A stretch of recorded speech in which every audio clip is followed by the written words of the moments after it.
Hi everyone, welcome to my channel Ruchi blog and tips. And मैं हूँ रुचि। कैसे हो आप सभी? आई होप आप लोग बहुत ज़्यादा अच्छे होंगे, हेल्दी होंगे, फिट होंगे। तो आज की स्टार्टिंग हो चुकी है। आज की स्टार्टिंग किया है मैंने दोपहर से, और ये आए हैं पापा। तो पापा मेरे यहाँ नहीं रहते हम लोगों के साथ में, मतलब वो कभी कभी आते हैं जब उनको छुट्टी उट्टी मिलती है तब। तो वो दिल्ली में रहते हैं और दिल्ली से वो आते हैं जब भी उनको टाइम लगता है। अभी ज्ञानू बीमार हो गया था, एडमिट हो गया था, तो जिसको उन्होंने सुना और उनसे रहा नहीं गया तो वो घर चले आए। रखे हैं प्रेस करने के लिए, तो इसको साड़ी तो मैं प्रेस नहीं करूँगी, वो अचानक से ना बारिश होने लगी थी तो मैंने इधर रखे, जिसमें कि मिश्रा जी के 5 जोड़ी, हाँ 5 जोड़ी मिश्रा जी के प्रेस करने के लिए कपड़े हैं मेरे, और 1 जोड़ी ज्ञानू का है, और बस और नहीं है किसी का। बाकी जो कपड़े हैं ना उनमें मैं प्रेस नहीं करूँगी। तो ये सारा इतना काम है। उसके बाद मैंने चाय चढ़ा दिया है, तो ये चाय बनेगा और बढ़िया मस्त हम लोग चाय पियेंगे। और मेरी ननंद ने भेजा था वो बेलपत्र, क्योंकि पूजा करती हूँ, सोमवार का व्रत होता है, तो बेलपत्र उसने भेज दिया था, तो इसलिए वो बेलपत्र भी मैंने रख दिया है। अभी उसको थोड़ी देर में धुलना उलना है, साफ़ करना है, तो फिर उसके बाद तो चलो भाई स्टार्ट करते हैं और दिखाते हैं अपना रूटीन। तो ये देखो ज्ञानू हमारा, और ज्ञानू ना पहले से बेटर है काफ़ी ज़्यादा। इसको फिर से बुखार आया था, हम लोग फिर से लेके गए थे, तो इसको थ्रोट इन्फेक्शन और माउथ इन्फेक्शन बताया है, दवा दी है। तो अब देखो कितना दुबला हो गया, गाल वाल देखो बेचारे कैसे हो गए। तो अभी लेकिन ये काफ़ी ठीक है, अभी अच्छा महसूस कर रहा है। तो चलो भाई स्टार्ट करते हैं और दिखाती हूँ कि आज मैं क्या तैयारी कर रही हूँ। तो टाइम था दोपहर का और सभी लोग अपने अपने काम में बिज़ी थे। तो मिश्रा जी अपना जो क्यारी है आज उसको साफ़ करवा रहे थे। तो वहाँ पे कुछ बोया जाएगा, शायद सोया मेथी, पालक और आलू भी थोड़ा बहुत जैसे मैं बो देती हूँ, और थोड़ी बहुत प्याज, थोड़ी बहुत लहसुन, मतलब जो जो भी होगा ना सबको थोड़ा थोड़ा तो बोया ही जाएगा। तो इसलिए साफ़ करवा रहे हैं। और अब बारिश का कोई चांस नहीं था, लेकिन जिस दिन मैं ये एडिटिंग कर रही हूँ ना उस दिन इतनी बारिश हुई थी, इतनी बारिश हुई थी कि क्या ही कहें। तो बना लिया था मैंने थोड़ा सा मुरमुरा और चाय। तो हम लोगों ने सोचा कि चलो बैठ के साथ में पीते हैं। मम्मी की है, मेरी है, ज्ञानू की है और मिश्रा जी की है, और पापा भी गए हैं दवा लाने, तो वो वहाँ पे चले गए। हम लोग आराम से बैठ के चाय पियेंगे। और आपको एक टिप्स देती हूँ, तो टिप देती हूँ, टिप्स नहीं तो क्या होता है, जैसे आपको जब भी भूख लगे, जब भी कुछ खाने का मन करे, तो आप ये मुरमुरा, लैया जो भी बोलते हो, आप इसको खाएं। तो इससे क्या होता है कि पेट भी भर जाता है, और साथ ही साथ ये मतलब मोटापा भी नहीं बढ़ाता है। और इसको आप ज़्यादा खा भी नहीं पाओगे, थोड़ा सा खाओगे पेट भर जाएगा। इसमें ना कोई तेल लगता है ना तो कुछ, आराम से बस प्याज व्याज काट लो और आराम से खा लो। पापा की बकरी क्या देती है? इधर देखो, इधर ज्ञानू पापा अंडा देती है। पापा बकरी, गोट जो है गोट जो है गोबर देती है। नहीं, गोट से हमें मिल्क भी मिलता है, मीट भी मिलता है। यहाँ गोट भरो। ऐसे मीट कैसे मिलता है? बकरी का मांस खाते हैं ना लोग, ऐसे पकड़ के उल्टा लटका के स्लाख से बाहर, काम खत्म, गेम ओवर। ऐसे ना सीखो, नहीं निर्दयी हो जाएगा। नहीं बउआ, लेकिन बेचारी का मांस खाते हैं, सोचो। लिखो गोट, GO। गंदे लोग होते हैं ना जो वही मम्मा, खाते हैं। पापा आगे की स्पेलिंग क्या है? मैंने कट किया है थोड़ा सा, भिंडी, नहीं कद्दू, नहीं लौकी, नहीं करौंदा, आलू, नहीं शिमला मिर्च। यस, तो शिमला मिर्च कट किया है, क्योंकि आज बनाएंगे हम लोग पनीर टिक्का। ये पनीर टिक्का पीछे पड़ा है, तो चलो इसके लिए थोड़ा सा पनीर टिक्का बनाऊंगी और घर के लिए चिली पनीर बनाऊंगी। आज बनाने जा रही हूँ चिली पनीर, और चिली पनीर ना मसाले वाली है। इसमें मतलब मैं कोई चीज़ अपने आप से नहीं डालूँगी, सारा जो मसाला आता है बस वही घोल के डाल देना होता है और वो बहुत अच्छा बन भी जाता है। तो सबसे पहले थोड़ा सा सरसों का तेल डाला, उसमें डाला हींग, फिर बिल्कुल बारीक कट करके रखा था लहसुन उसको डाल दिया, और फिर उसके बाद ये प्याज टमाटर डाल देंगे। तो वैसे क्या होता है कि जैसे पनीर होता है, पनीर ना फुल ऑफ प्रोटीन होता है, तो पनीर खाना बहुत ज़्यादा ज़रूरी होता है। हफ्ते में 1-2 बार खाओ, बहुत बढ़िया होता है।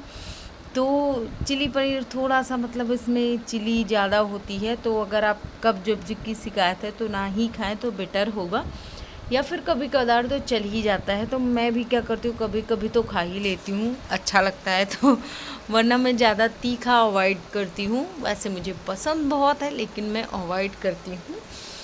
तो ये अच्छे से सौटे करेंगे प्याज, फिर इसमें डालेंगे शिमला मिर्च। अच्छे से सौटे का मतलब ये है कि बस बिल्कुल हल्का सा जो कच्चापन है वो अलग निकल जाए और इसका जो क्रंचीनेस है वो रहे, तो वो बहुत अच्छा लगता है उसमें।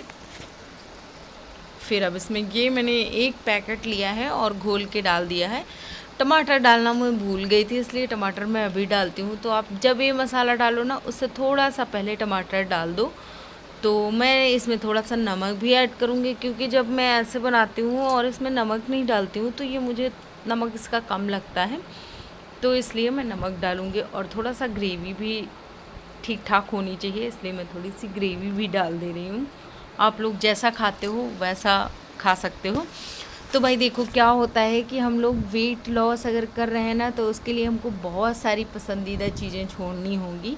आप सोचो कि मेरे लिए आसान था, तो बिल्कुल आसान नहीं था, मेरे लिए भी बहुत टफ़ था उस टाइम पे। कुछ चीज़ें होती हैं जो आप रूटीन में चल रही हैं कि भाई ये हम खाते चले आ रहे हैं बढ़िया, कुछ हम सोच नहीं रहे हैं, खाते चले आ रहे हैं, बट वो फिर आपको जब अचानक छोड़ना पड़ेगा ना, तो बहुत वो चीज़ें खलती हैं। बाकी सब खा रहे हैं, बस आप नहीं खा रहे हो, तो इसके लिए बहुत सारा त्याग करना पड़ता है, मुझे भी करना पड़ा है। तो अगर आप भी वेट लॉस करना चाहते हो ना, तो ये सब चीज़ें भाई बहाना है कि अरे मैं तो ये करूँगी, मैं कल से करूँगी, मैं कैसे इसको छोड़ सकती हूँ, सब लोग खा रहे थे तो मैंने भी खा लिया। मतलब ये सारे एक्सक्यूज़ेज़ ना बस एक्सक्यूज़ेज़ हैं। तो आप लोग अगर सच में दुबले होना चाहते हो तो बहुत सारी चीज़ों को छोड़नी पड़ेंगी, और सबसे पहले क्या करना पड़ेगा कि खुद का माइंड मेकअप करिए, मेंटली खुद को तैयार करिए कि अब मुझे वेट लॉस करना ही है, अब दूसरा कोई ऑप्शन नहीं है, मुझे वेट लॉस करना है, मुझे दुबले पतले होना है। तो फिर उसके लिए आपको दिक्कत नहीं होगी, कोई भी चीज़ आप छोड़ना चाहो आप बड़े आराम से छोड़ लोगे। तो एक बार ये चीज़ ज़रूर ट्राई करिएगा कि सबसे पहले आप अपना माइंड मेकअप करो, फिर उसके बाद आप वेट लॉस शुरू करो। तो भाई जिस दिन रोटी बनती है, खिचड़ी बनती है, हमारे यहाँ ऐसे ही काम होता है, शाम सुबह दोनों मीटिंग। तो इसमें जो ये चूल्हे वूल्हे होते हैं ना, ये सारे खोल लिए जाते हैं। फिर उसके बाद गैस धुली जाती है और मांजी जाती है सबसे पहले। फिर उसके बाद गैस धुली जाती है। और एक लोगों ने मुझसे बोला था कि आप बाथरूम में बर्तन धोते हो, ये मत बताया करो, तो मतलब ख़राब लगता है। तो भाई ऐसा है, गांव में ऐसा ही होता है, और मुझे नहीं लगता कि इसमें कोई छुपाने वाली बात है। तो हम लोग किचन में बर्तन नहीं धुलते हैं, सिंक विंक है नहीं, तो सीधे लेके जाते हैं किचन बाथरूम, और फिर वहाँ से बर्तन धुल के फिर किचन में सेट करते हैं। तो अगर आप गांव से रिलेटेड हो, या फिर गांव के लोगों को आप जानते हो, या फिर आप खुद गांव से हो, तो आप बहुत अच्छे से समझ सकते हो कि कैसे बर्तन वर्तन मांजे जाते हैं पुराने टाइम पे। तो ये रहा मेरा खाना, आप लोग भी आ जाइए। और इसमें पनीर है, थोड़ा सा मैंने लिया है क्या बोलते हैं करेले की सब्ज़ी, थोड़ा सा लिया है बैंगन, तो भरवा है दोनों चीज़। और उसके साथ ले लिए है 1 रोटी। तो अगर मुझे रोटी दोबारा नीड लगेगी तो मैं दूसरी भी ले लूँगी, लेकिन फ़िलहाल अभी मैंने 1 ही ली है। तो वो जब खाएंगे तब पता चलेगा। तो खूब चबा चबा के खाइए, 32 बार चबा के खाइए, 32 बार चाव करके खाइए। तो इससे आप ज़्यादा खा नहीं पाओगे, पहली बात। दूसरी बात, जितना खाओगे वो बहुत अच्छे तरीके से पच जाएगा, और अगर पच जाएगा तो मेटाबॉलिज़्म सही होगा, और फिर आप दुबले पतले हो जाओगे, मतलब वो अच्छा होता है। तो आप लोग ना 32 बार चबाना शुरू कर दीजिए, खूब चबा चबा के खाइए खाना, आप खुद इफ़ेक्ट देखोगे। और खाना खाने के बाद कम से कम 500 कदम चलने हैं, तुरंत लेटना नहीं है, 500 कदम चलना है। तो ये है जी मेरा रूटीन। और इसमें क्या हुआ कि जैसे मैं सारे काम निपटा चुकती हूँ घर के खाने पीने वाले, तो फिर मैं थोड़ी देर टहलती हूँ। मिश्रा जी और ज्ञानू खेलते हैं तो कभी कभी मेरा मन करता है तो मैं भी खेल लेती हूँ, लेकिन सबसे पहले मैं कोशिश करती हूँ कि टहल भी लिया जाए और खेल भी लिया जाए, तो जो खाना वाना खाएंगे वो पच जाएगा। और पहले मैं नहीं खाती थी रात को खाना, मैं स्किप करती थी, लेकिन अभी मैं खाती हूँ क्योंकि अब वेट इतना ज़्यादा नहीं रह गया है तो मैं खाती हूँ। और इस टाइम पे ना मेरा वेट भी घट गया है, तो नेक्स्ट वीडियो में बताऊँगी कि कितना बचा है। वो वाली कहावत है ना, वो हाथी चलते रहते हैं, कुत्ते भूखते रहते हैं, भौंकते रहते हैं, तो भाई उनको भौंकने दो, बॉडी शेमिंग करने दो, जो करे ना उनको करने दो, उनकी बात को बिल्कुल माइंड ही ना करो। बस आप अपनी बॉडी के साथ संतुष्ट रहो, अपना फेस जो भी है आप उसके साथ संतुष्ट हो या नहीं हो, बाकी दुनिया वालों का कोई वो नहीं है। बाकी देखो आज मैंने बहुत इंस्टाग्राम पे देखा था एक चीज़ कि भाई बिना फिल्टर के तो हम भी खुद को नहीं पसंद करते हैं, तो फिर दुनिया वालों से क्या नाराज़गी। तो सही बात है, अगर आप बिना फिल्टर के खुद को नहीं पसंद करते हो तो दुनिया वालों को छोड़ो और खुद खुश रहो खुद की बॉडी के साथ। सारी चीज़ें देखो, मेरी बॉडी कैसी है, I am happy with that, लेकिन मुझे कोई फ़र्क नहीं पड़ता मुझे क्या कोई बोलता है। मैं इतनी लंबी हूँ, भाई तुमको नहीं अच्छी लग रही तुम मत देखो, मैं खुद को अच्छी लग रही हूँ, मेरी आँखें छोटी हैं, मुझे बहुत अच्छी लगती हैं। और बहुत से लोगों ने अब मुझे बहुत सारे कमेंट आने लगे हैं, बहुत सारे मतलब लोग मेरे सामने भी बोलते हैं कि आपकी आंखें बड़ी सुंदर हैं।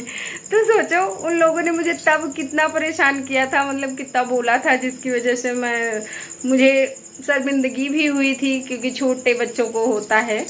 तो चलो खैर, वीडियो अच्छा लगे तो प्लीज़ लाइक शेयर करना, चैनल पे फर्स्ट टाइम आए हो तो प्लीज़ सब्सक्राइब करना। Bye bye, take care.